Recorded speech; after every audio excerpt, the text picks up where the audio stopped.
So what we're trying to do here is very much nourish you as individuals and to create the environment in which you can collaborate and converse and to stimulate new ideas and thinking.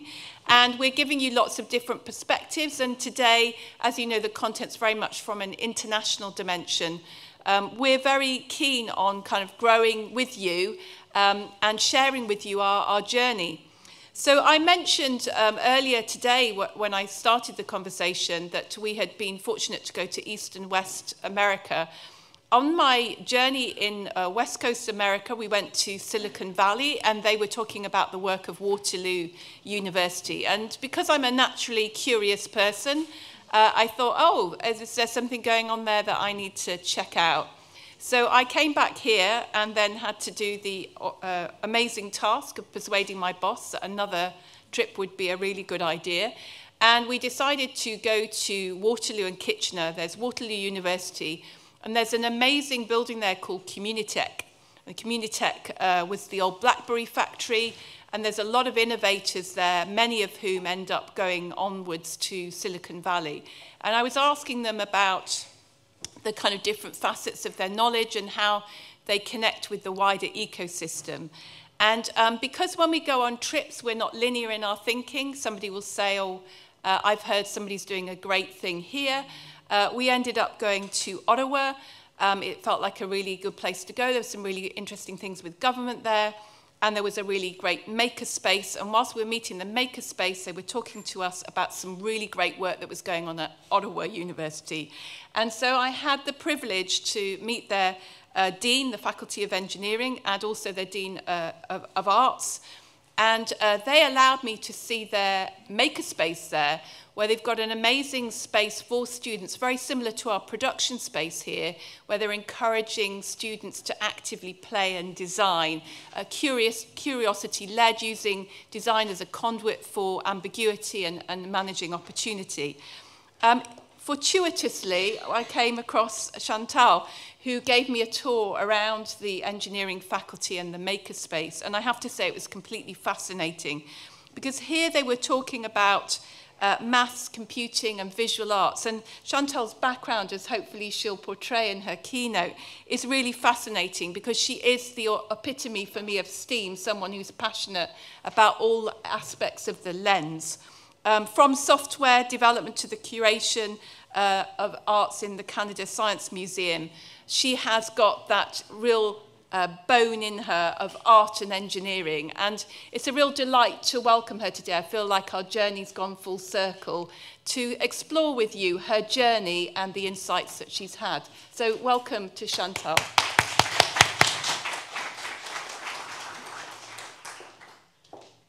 I think she said everything I needed to say, so I think I don't need to present. But I'll give it a shot anyway. So good evening, good afternoon, bonjour à tous. It's a pleasure to be here today.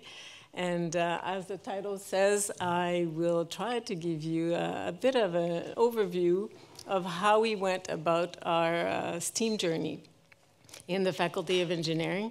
And I'm officially the artist in residence at the Faculty of Engineering, and I'll tell you a little bit more about what that means.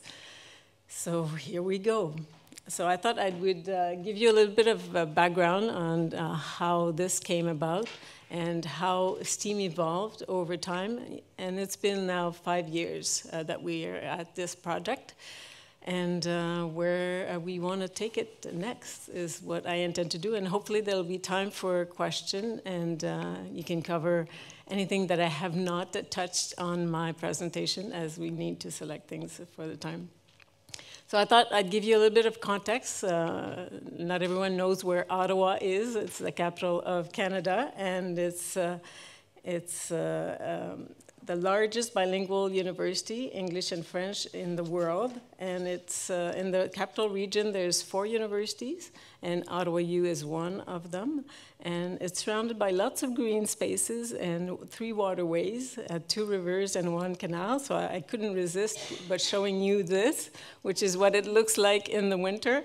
And it becomes the longest skating ring in the world. So that's, you know, something we're proud of. And it's, I hope it's an incentive for you to come and visit Ottawa. It's a little cold, but it's fun.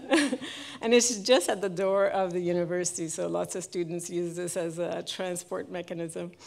And I thought I'd give you a little bit of statistics to just situate the university and the 2 faculties that are important in our STEAM journey at the university.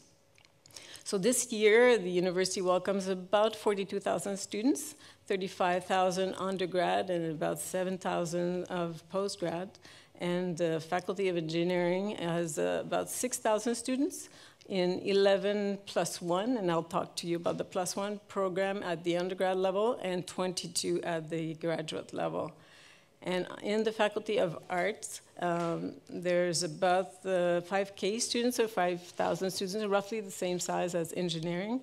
It's a large faculty, but it includes a lot of disciplines, 39 disciplines in 3 areas: humanities, languages and literature, fine arts, and performing arts. And they divide over 39 undergrad and 22 graduate programs.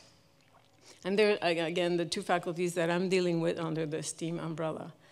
And I thought I'd give you a little bit of background on me, although it was a bit mentioned, but I'll give you a little bit more detail. So I have a STEAM background. I've worked in aerospace and defense as a software programmer first, and then a manager using C and Unix for quite some time, about 15 years, and worked in real-time command and control software and visual simulation, like you see here, for rapid prototyping and flight simulators. And after 15 years or so, I decided to go back to school and do my BFA in visual arts, a very usual career path. And I entered the program as a figurative oil painter and came out of it as a media artist doing computer-controlled sound installation. Again, a very expected kind of journey through visual arts. And after graduation, because of my involvement with the department and the faculty, and also because of my background, they asked me to stay around the university and manage the arts administration program at the faculty, which was also covering programs for the performing arts, the visual arts, theater, and music. And I also did other consulting work in the community, like dealing with the Junior Awards, which I understand is like the Brits Awards here, and developing campus-wide public art policies. And while doing this, I managed 2 large installations, and the first one being the one that you see on the right-hand side of this slide. And then the second one was this one, and this is where the STEAM experience or journey started. So this building, as you see here, is on the right-hand side is the STEAM building as we know it today, but I was asked at the time to commission artists to reinterpret the eyes on the left to be reinterpreted on this like 4 times the size building of the first one. And while doing this, I came across the folks in engineering that were managing the first floor, which was meant to be pretty much like the STEAM house here, a whole slew of workshops for students to experience design in all its form. And talking with the architects, they told me that due to budget cuts, the art that they were planning to have inside the building couldn't happen because they had to reduce the budget. So we dealt with the outside, but couldn't have anything inside. So I decided to go and knock on the door of the engineer in charge of this first floor and offered that we introduce art in the building, but using student works as opposed to professional artist, which is a totally different commission process. And to my great surprise, Ananis, who's my dear collaborator in this adventure now, was very open to the idea. And she told me basically, if you can bring the artists in, I can deal with the engineers. And this is how the STEAM adventure started. So she basically recommended that we start with a small pilot project within her purview, the design and the engineering design courses. And at the time, it had been established maybe 2 years prior to this, that all engineers in first and second year would go through a design course. So the design course key components that you see on the right-hand side were experiential learning, having a community partner as a client, dealing with a real-life problem that the client would bring to the students, using design thinking as a key methodology to go through it, train students on 2D, 3D modeling, as well as microcontroller programming, and train students on teamwork and entrepreneurship. And each course ends up in a design day event, which is all the courses bring their students, and they compete by presenting a 3-day pitch of their solution to the client and also to judges that are commissioned or welcome. They're all volunteers, but community judges. And basically the teams win a little bit of money, but more glory than anything. So that's what they're going for. So we introduced our first iteration of the STEAM project or STEAM course in this context. And I thought I'd give you a bit of a quick tour on how it evolved over time and see how that goes. So that was the first iteration. In the first iteration, we had just engineers in the classroom, mostly civil engineers in this case, and I challenged them to create an interactive art installation prototype. So a 2x2x2 was the mandate, and I became the client, the artistic client, and essentially the winner of this competition or this course was to have the opportunity to build this prototype in full size for the launch of the building, which was planned about 10 months after the beginning of that course. So we decided to use a bottom-up approach, like a grassroots, to really test out our concept and prove that that was feasible at the sort of low level and see how that could be augmented after. And to my great surprise, actually, the engineers rose up to the challenge. They were quite excited to work on creative projects, which I suspected. I thought they would be reluctant, but it turned out that it was kind of the opposite. People, this course has many segments, and ours was just one of 10 segments in the course, and other segments were kind of jealous of what was going on in our class, so it was interesting to see. So this was the two winners of that crop, or that first iteration. The first one on the left was, on your left, yes, was one cell of what was to be a living wall, as the two team members conceived. And it had 3 actuators to move up and down, and they envisioned to be a wall that would create a ripple effect. And the second one was an infinity mirror attached to the stairs that would lit up when people would go up the stairs, to invite people to take the stairs as opposed to elevators. And yeah, by the time design day came, we established a winner, and that grassroots pilot initiative, which started just with 2 professors, wanting to do something special in the classroom, was fully supported by the two deans of the Faculty of Art, who is the second one on that picture, and the dean of the Faculty of Engineering. So we started from a grassroots, but by that time it was quite accepted and quite endorsed by the deans of the two faculty, who happen to be friends, so that is not to be neglected in this particular journey.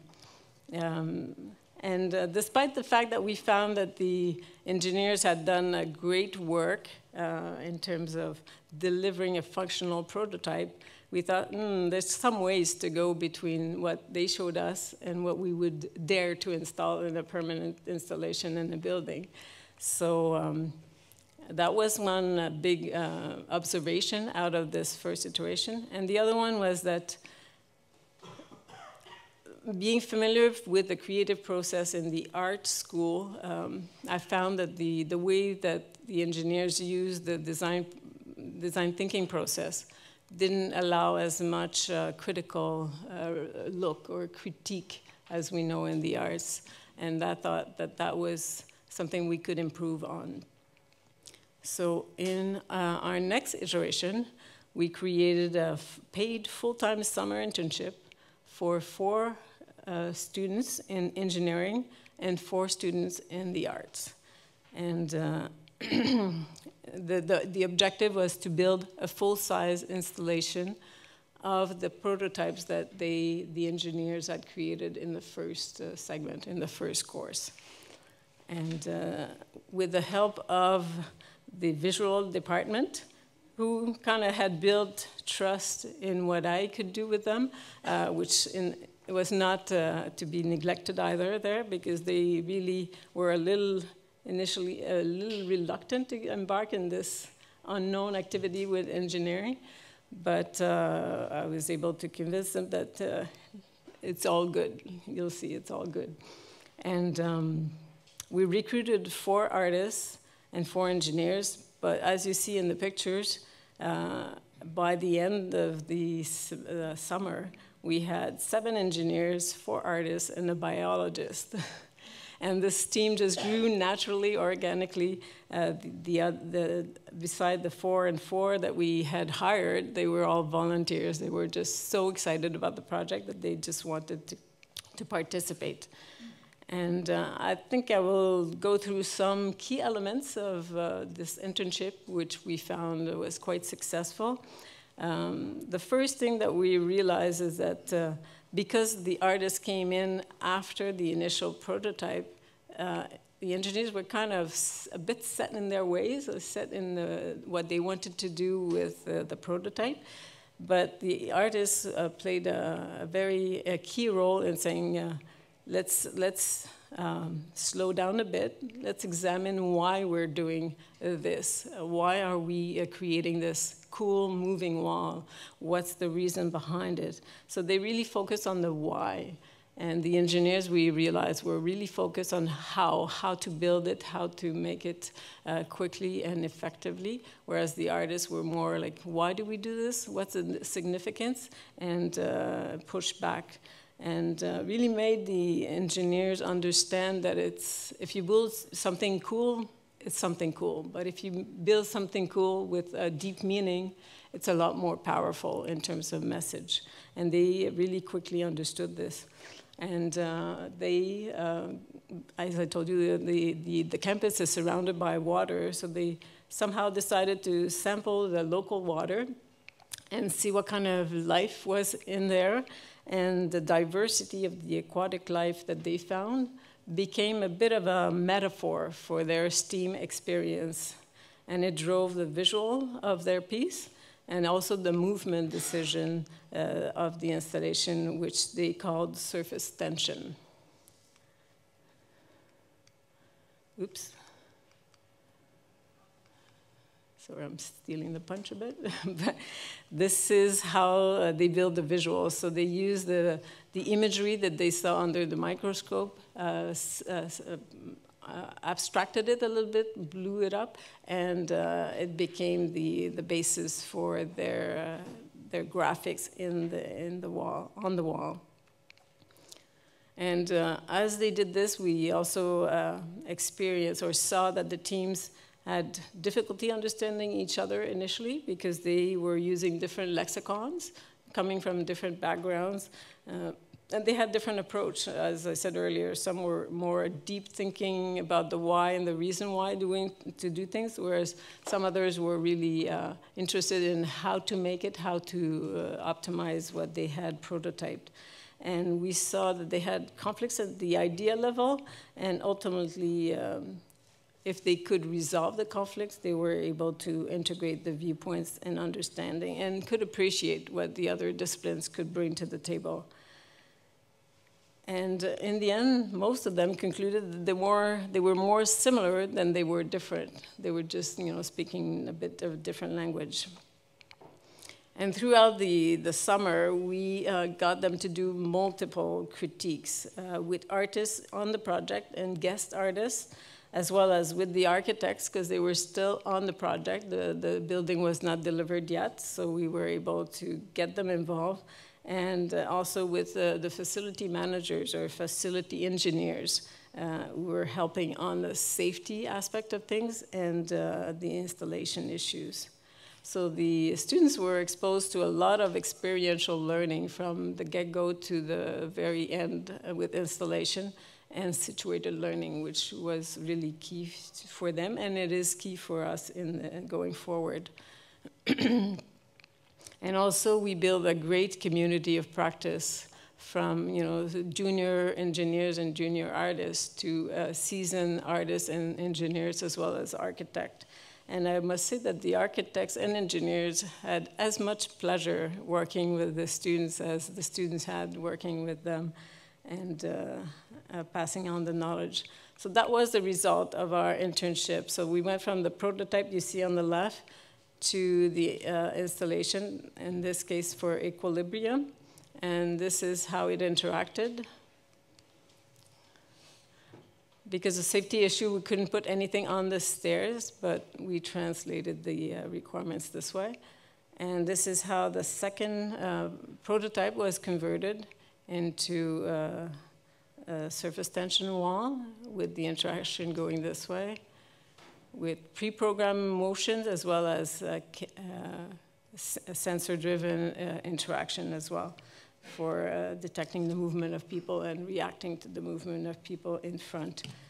So we consider that this internship, this summer internship, was very successful, especially due to what we saw as well as far as knowledge exchange and knowledge creation. And they use really material-based inquiry and develop a strong community of practice where they really felt very confident at sharing ideas. And it really became our gold standard for the university in terms of translating what happened in what turned out to be almost 6 months into a 3-hour-a-week, 12-week course was the objective. So something quite challenging. So by the end of this internship, also what happened is that both the Faculty of Engineering and the Faculty of Arts were completely sold on the power of STEAM and the power of STEAM teams. And it went right up to the university president because of the launch of this building. I had, as you saw earlier, I had a professional artist with commission that were 3 times the budget of the student work, and they weren't talking about, everyone was talking about the student work and the story behind it. So it was a great advertisement, I would say, for STEAM work and the power of it. And the 2 deans agreed to have a STEAM course where they would have engineers and we would have engineers and artists in the same classroom at the same time. And in parallel, that's when my position as an artist in residence at the Faculty of Engineering was created, and essentially to continue improving the STEAM courses as we had started, to connect art and engineering faculties and different faculty members in interdisciplinary projects, and also to explore new avenues with STEAM and see where we could take this.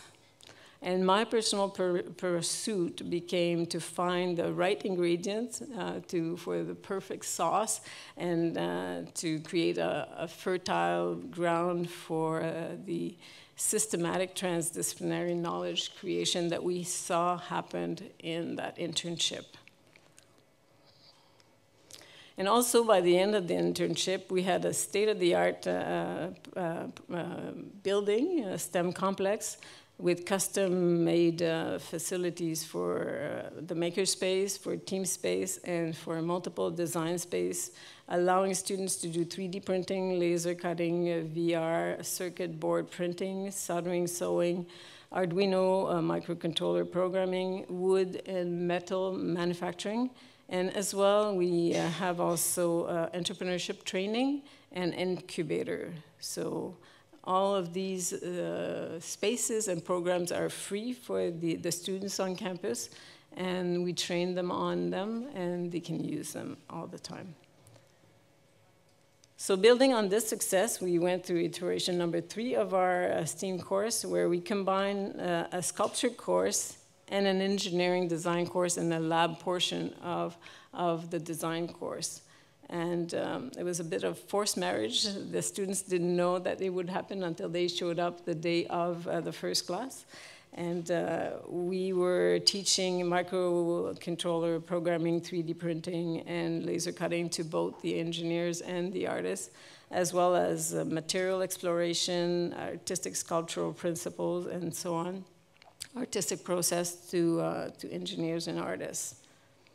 And the results were also quite exciting and elegant, I'd say, more elegant than the initial prototype we had with engineers only.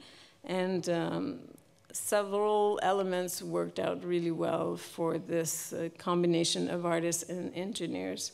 And we started to see that we were getting closer to a format that we could adopt going forward.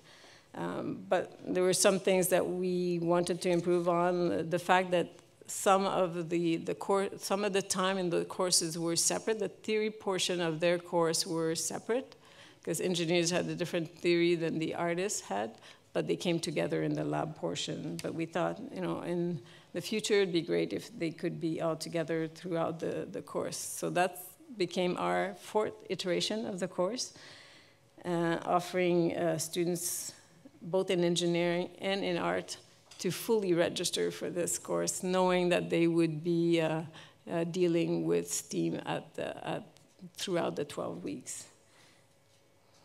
And the first one, we got them to work on environmental issues, leaving the problems fairly open so that they could really find the problem first and then address it. It started really well. Unfortunately, we were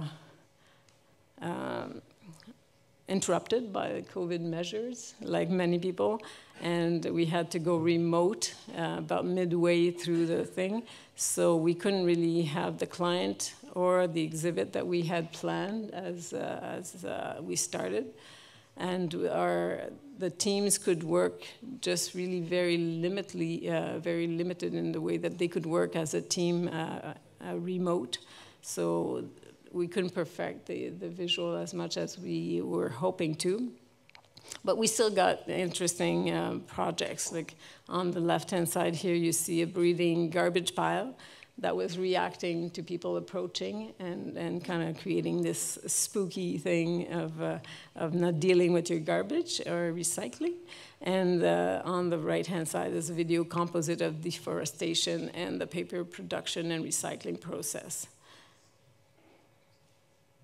So it's a bit harder in this case to evaluate the impact of our course because of the COVID situation, but we concluded that that was still the right format for us to have engineers and artists to start in a course and travel together in sort of this STEAM course, learning the same thing, and creating also a community of practice within the classroom. What happened too in this particular iteration of the course is some students of ours decided to start a U Ottawa STEAM club, and in the objective of bringing opportunities for students to work together from different disciplines and to create together.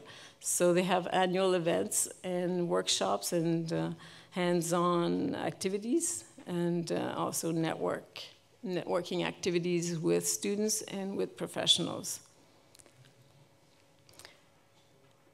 And the last iteration that we did of this course was essentially the same format of having a dedicated STEAM creation course with engineers and artists registering for it. And again, we were affected by COVID affecting us and having to go back online.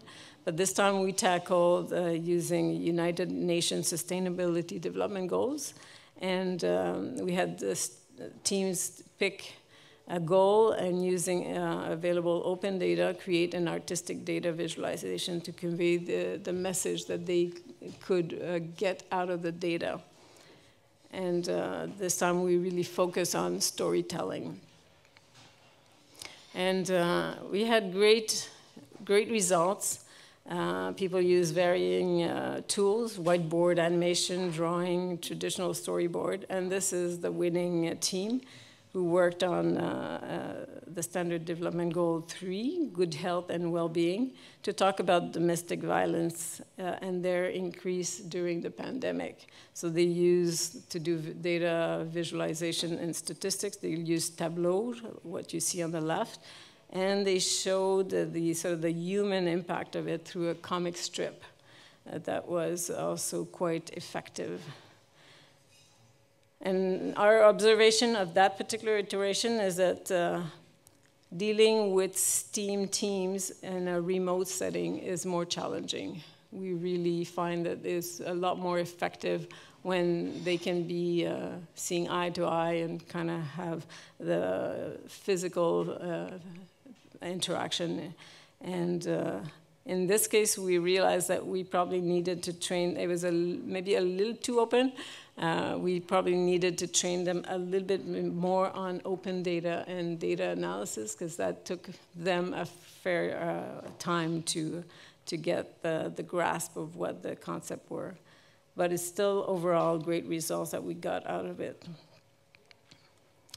So this is, in a quick overview, how we evolved at Ottawa U in the classrooms from a pilot with engineers only to a standalone STEAM creation course with engineers and artists registering fully, and with double course code, so it's accessible from the engineering faculty and the arts faculty. And we also introduced team teaching, so we have one teacher, one professor from the Faculty of Engineering, one from the arts. And at this point, STEAM is at Ottawa U to stay.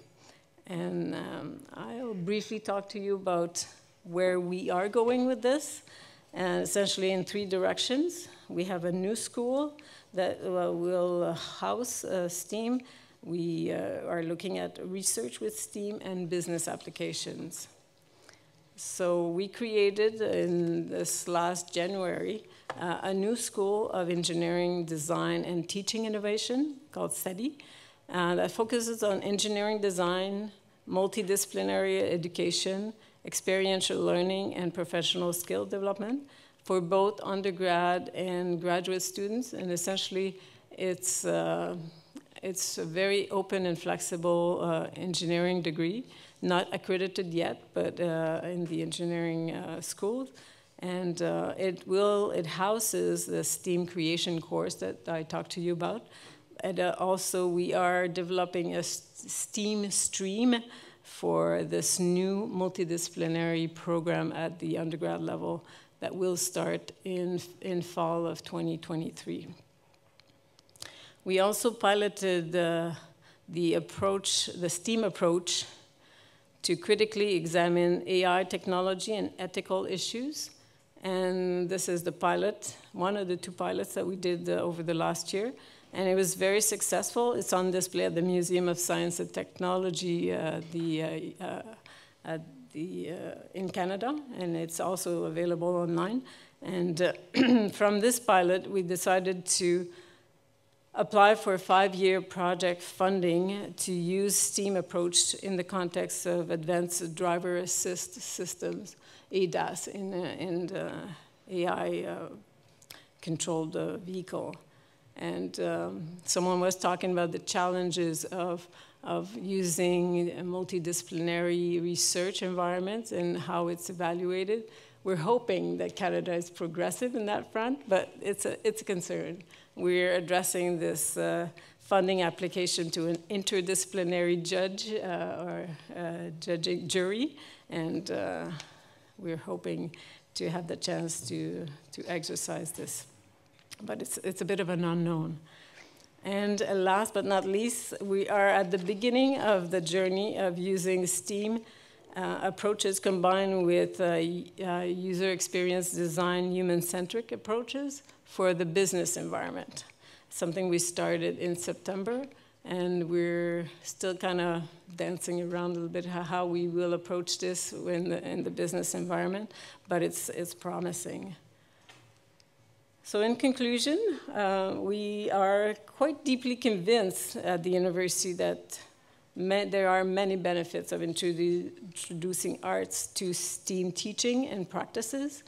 Our goal is to ensure that artists and engineers work as equal partners and collaborators in those STEAM environments, that they have the experience of transdisciplinary teams and knowledge creation to allow the development of new ways of knowing, new ways of doing, and new ways of being.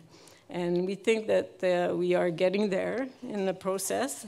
We don't have all the ingredients for the secret sauce, but I think we're getting there. And the results that we see with our students are convincing, and students come out of these courses with a new outlook on life. They're more empathic. They're breaking the discipline stereotypes that some of them have. They realize that they're more similar than they are different, and they are simply changing the way that they see the world. So we believe that art and STEM can lead to transdisciplinary knowledge creation, which in turn leads to social and technical innovation. So this is what we do. I don't know if we have time. Yeah, so here I thought I would let students speak about their experience. So it's a student-created video about their student experience in the summer internship. So I'll let them speak for themselves. The sound is a little fluctuating, so I apologize for that. La meilleure partie du projet, c'était l'imagination et comment arriver à quelque chose comme ça, comme ce que nous avons réussi à faire maintenant. We could do whatever we really want to do. There's a very large ecosystem that we don't always think about, and I really wanted to show that much more in this project. The project changed a lot from the beginning. That's pretty common when you're trying to design something. So that wasn't a huge surprise. It was a long road though, for months. We just basically thought of different ideas. It would change every week. But in the end, we were really happy with what we came up with. And we found it to be a simple but complex at the same time design. The university provided a really good platform for us to even just think about how engineering and arts could work together by hosting the Makerspace Challenge. By hosting this challenge and giving the incentive for students to take the summer off and to develop their prototypes, we were able to, us personally, invest time and energy into competing in the competition. At the beginning of this project, it was really important that we really figured out what we were making and why we were making it. So we really focused on our statement, what we were trying to say with this piece. Our project started with the goal of encouraging people to use the stairs rather than using the elevator. And it changed a lot from the beginning, but it definitely changed in a better way that it looks very well, and it's larger, it's more of a large-scale project. And since the artists joined our team, we definitely worked more on an artistic side of things, but while still maintaining the original aspects of the piece, such as infinity mirrors, where we have pyramids that reflect to each other. Dans notre projet consiste à que quand les gens marchent et utilisent les marches, l'équilibrium va s'activer et il y aura plusieurs jeux de lumière qui créeront une harmonie dans notre université. The idea started with just a moving wall, which we wanted people to interact with, which would just move as you walk past it.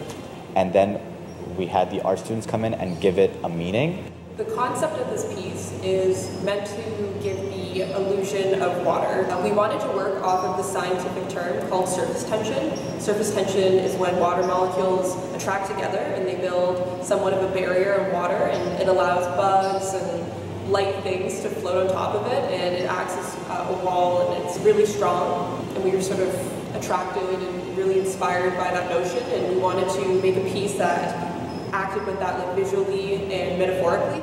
It's this idea of community and this interconnectivity of the two faculties, the arts and the engineering. I was very excited to work with a different faculty. I've always thought that would be a fantastic idea, especially in a school setting, to draw from kind of different expertises. I definitely learned different ways of going about projects, different ways of thinking. Le travail avec d'autres collègues de l'université m'a aidé à découvrir comment gérer un projet. L'aspect gestionnaire de ce projet de 4 mois a été très difficile d'abord, mais j'ai pu découvrir avec eux comment achever ce projet. Having such installations and projects that students have worked on in university, I think, is very important for showing new students who might come or people who might think about coming to university, to show them the opportunities that they have and, like, what they can do with what they're studying and the cool things that they can leave at this university. The university helped us a lot with our design. They provided us with multiple resources whenever we needed some. One of the resources they provided was help from experienced individuals like architects and engineers. Another resource they provided us was space and every tool we needed to complete this design. They also helped us review and come up with some ideas in order to refine our wall. The main takeaway is that we could do whatever we really want to do. Working with the art students, sometimes they would have to make stuff, and sometimes we would have to put on our artistic hat, and the lines between our artist and engineer were really blurred, and it kind of gave us the confidence that, you know, whatever we really needed to do, we could do. It's just kind of up to us to get up and do it.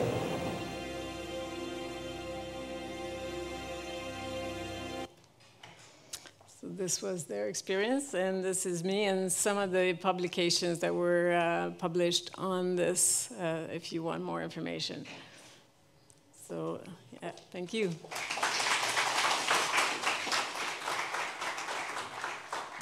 Thank you so much, Chantal. The secret sauce is like the magic ingredient that I think we're all looking for. And I think Chantal's given us some really interesting content there with some proven results. And I think proven results are really important when we're trying to convince people that we're working with that things, you're going to change something and it will work. I was really interested in the grassroots approach. It's something that we've been looking at here at BCU. So trying not to change the world all in one elephant, but maybe starting with a trunk that feels digestible and doable. And I think it's interesting, you know, organisations come at things from different perspectives, don't they? But I think it's a really useful point to see how that grassroots approach helped. And also, I was really interested about the braveness. You were talking about, you know, encouraging people to be brave, and I think there's an element in our work with students, our work with businesses, in which our risk appetite needs to be elevated. It's more difficult to elevate a risk appetite in a culture and an economic context, which is quite challenging. But again, within collaboration, conversation, community, if you can do that in a trusted space with people with a similar mindset, I think I really got how the students felt braver as a result of creating that element. And I thought it was interesting how you said the artists and their critique. Very interesting. I work across all the disciplines. And here we talk about the artists, slow down and examine. The engineers were focusing on the how.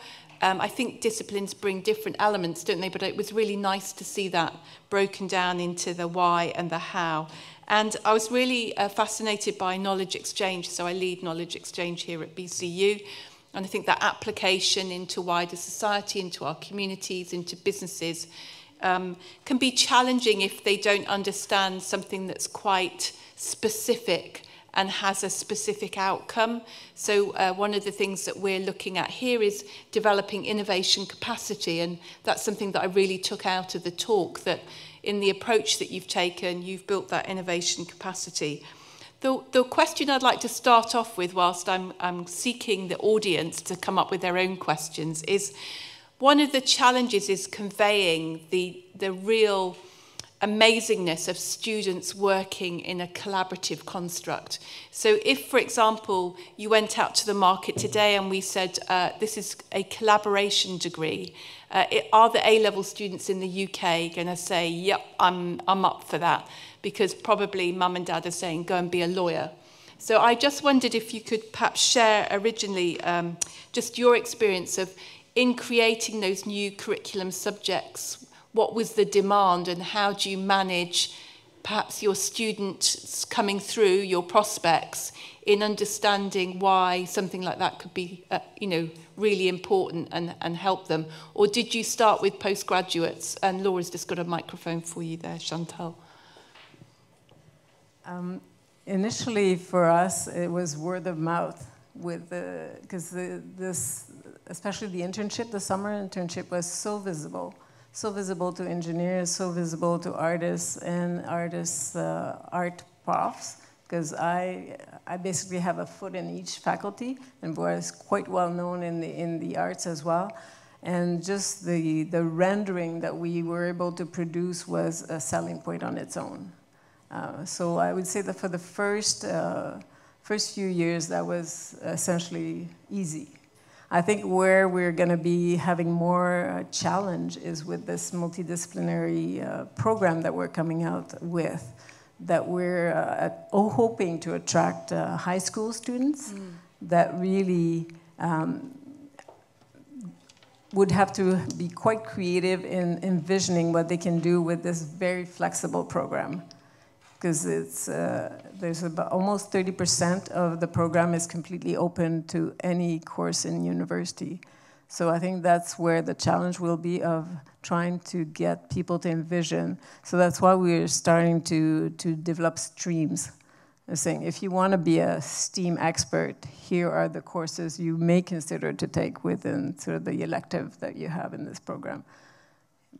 Similar to Seamus's model in terms of the, an elective forming a big base and then maybe more specifics at a smaller base. Correct. And currently in engineering, that's the big challenge, at least in Canada. I don't know if you have the same structure in the rest of the world, but in Canada, I think they have like 2 electives in the whole 4-year program. And you can create the best elective, creating artistic thinking, or all sorts of great way of expanding the mind and the creative soul. But if they don't have space in their program, there's so much you can do. So that was one of the incentives for building this new program, especially coming out of what we've done together in STEAM environment. I think the whole faculty realize how precious it is to expose, especially engineers, to other ways of thinking. Because in this program we have ethics, so we have philosophy included in this. We have legal issues that will come into play, psychology with the UX approach, and art. So it's quite a... To an 18-year-old why that might be beneficial. From a high school student who may be looking to do a degree. What we're finding is, as we go around the globe, the ones that are maybe in the 3rd year start to really understand the benefit, but actually as a sales point, trying to find that nugget of gold where they understand that they're going to be much better at making pancakes if they just have a crack at it. I think that there's a bit of a sales message there. Maybe Seamus, you can put that one in your thinking box for discussion later in networking. Andy, just at the back, are there any online questions that are coming forward? Yeah, there was a few. Sorry, I'll head to the back. I think, was there a question here? Yep, Claudia had a question first, and then I'll go to the online ones, Joe. Thank you, Chantal. Really, really interesting.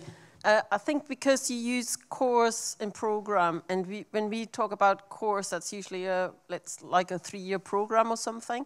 So I just wanted to say, how do you do it with the credit bearing, and how did you do the assessment? Because you're moving also from the sort of additional offer to something that is more part of the normal curriculum, isn't it?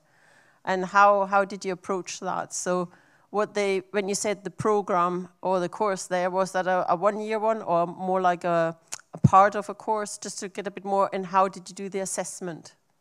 Just interested. Thank you. So are you wondering how I use the word course? The course for us is a 3-credit course that we had for 3 hours a week over 12 weeks. So you don't use the same terminology, I apologize. So that's a course for us. And a program is a collection of courses. And it's usually over a number of years.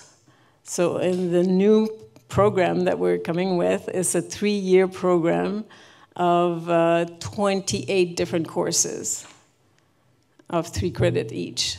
So over 3 years.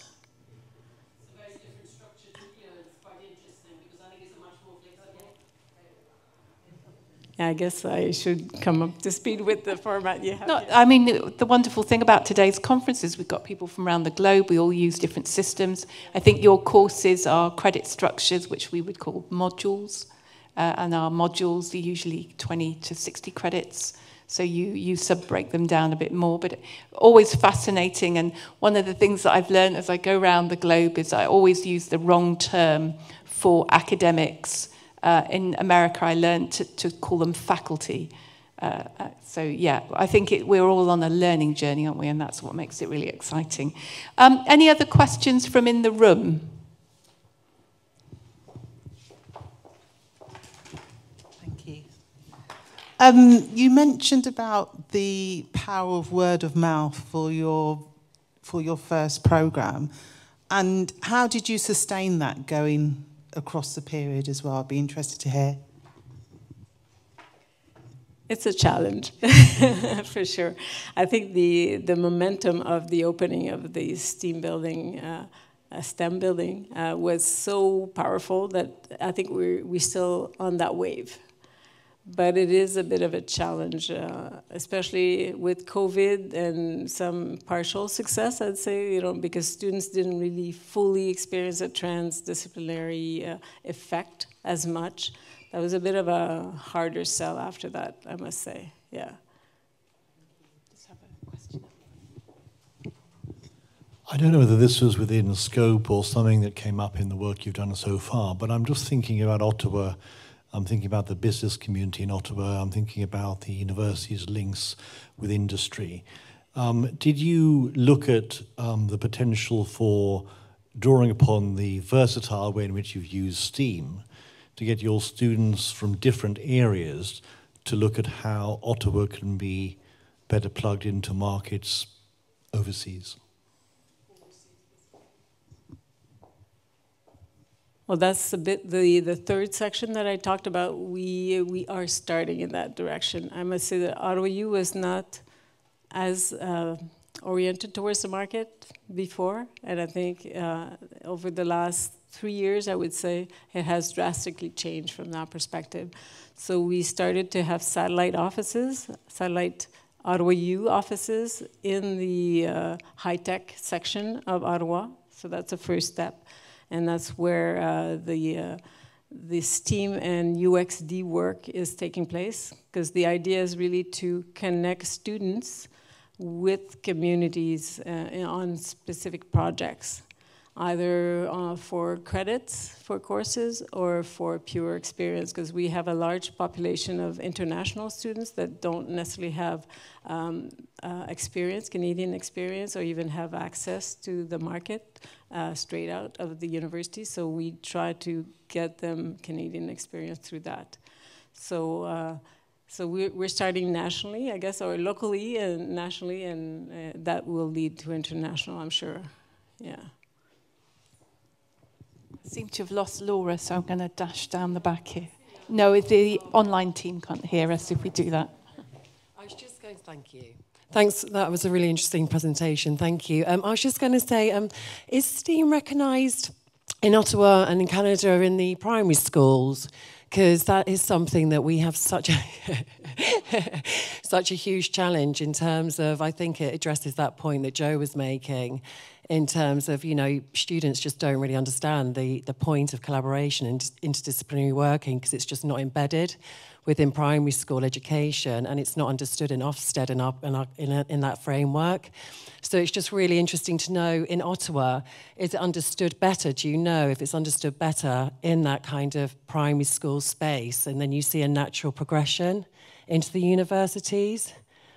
I would say, generally speaking, the term STEAM is more understood in the K-12 environment than in the higher education environment. So I would say that. In terms of STEAM teaching at the high school, K-12, it is used for sure, and it's understood. I would say, in my experience, it's less understood at the higher education level. And a bit, people are questioning, because I had a roundtable just in June at the Canadian Conference for Engineering Education in Canada. We have this every year. And I had one roundtable on STEAM. And a lot of people from across the country question the term STEAM. Everyone is for multidisciplinary and disciplinarity, and I think more and more now in this day and age, people can appreciate the value of multidisciplinarity, but the term that they use to describe it, and I was listening to Seamus this morning saying that they don't use that term at D School, and that's what I've come across. Like, people use different terms for really meaning the same thing, essentially, but art is not always part of the multidisciplinarity formula, whereas STEAM always involves art. Did I answer your question? Okay.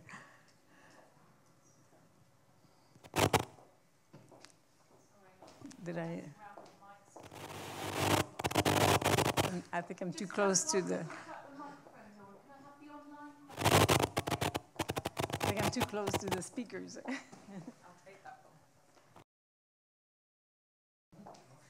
Okay, so there were a couple of online questions, I think, from Mercedes in Mexico again, so hold on. Oh, it's a follow-up, right. So they're quite specific, Chantal, but how many semesters will be studied in the SEDTI? Is it a new degree or is it a postgraduate? It should just work. It should.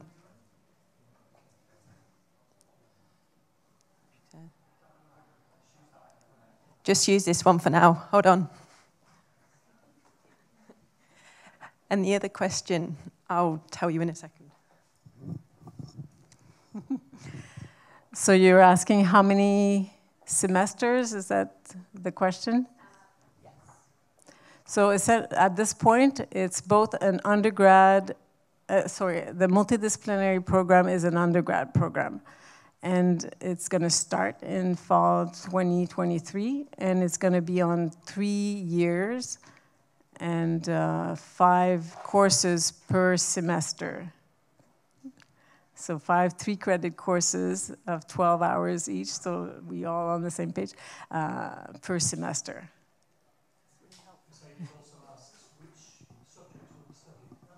Which subjects? I had a slide, but there's like 5 different core disciplines.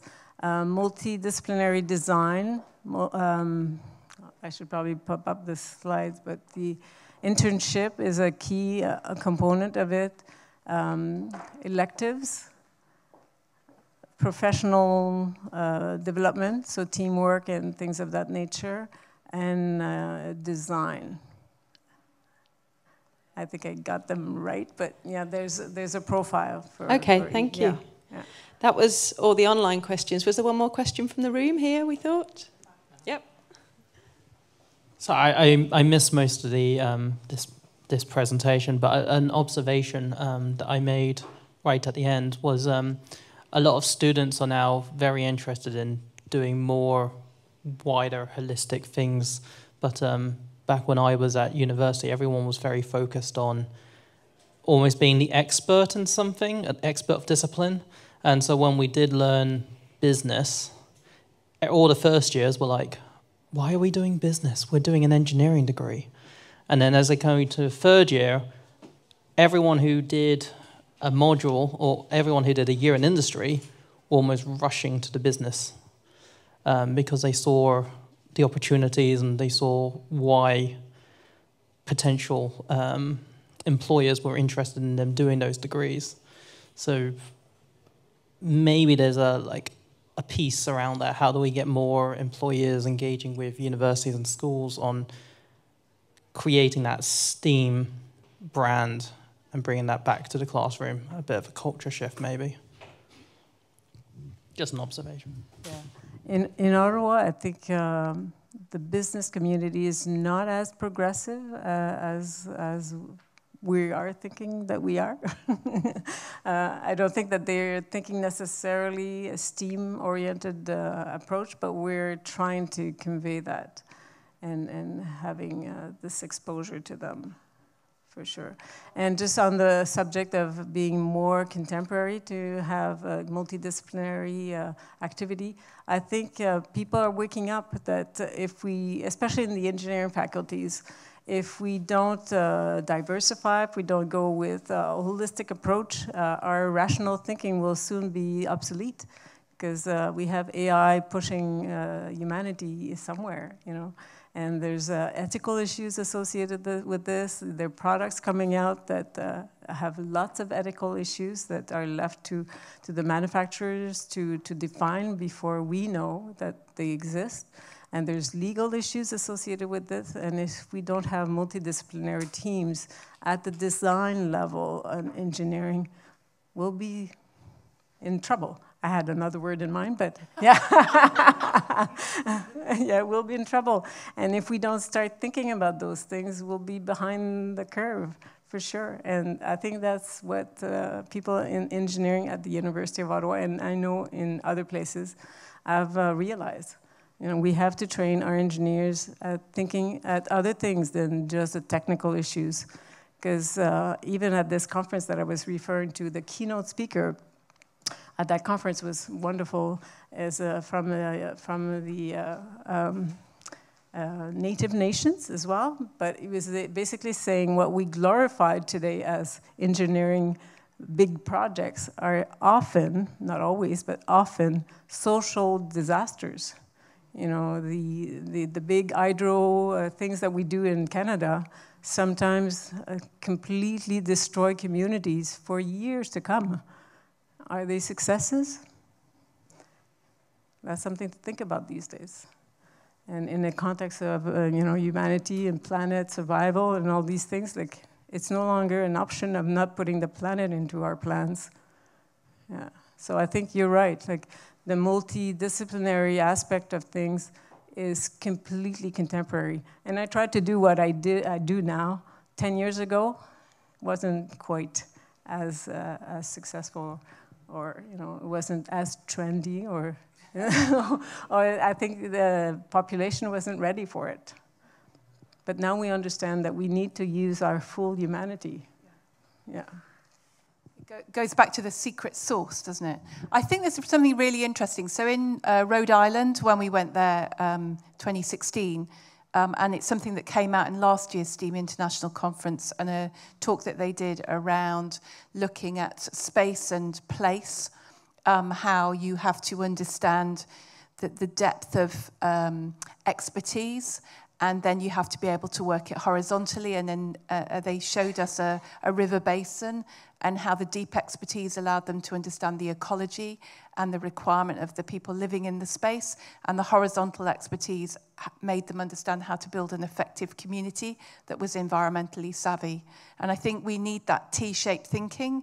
And interestingly, it's good that Taz is here, because Taz recently did a program with a number of our students, and it was really interesting. 3 of them went to interview subsequently, and all of them were successful. And what the employers cited was it was the students' ability to navigate creative problem solving, that they were showing some specific techniques that actually those particular businesses identified they were in need of.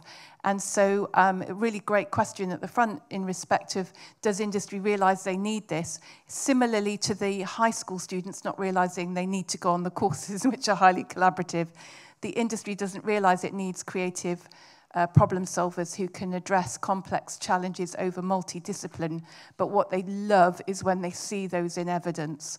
And I think, again, there's a picture, I can feel Seamus in front of me, storytelling. We've got some serious stories to tell here about how important this way of working is. And in order to tell those stories, we need to be able to talk in that language that I think all of our speakers have alluded to, where we can work across barriers and nugget it down into stuff that makes sense for the audience that we're trying to compel and move forward. So can we have a round of applause for Chantal? Really interesting conversation.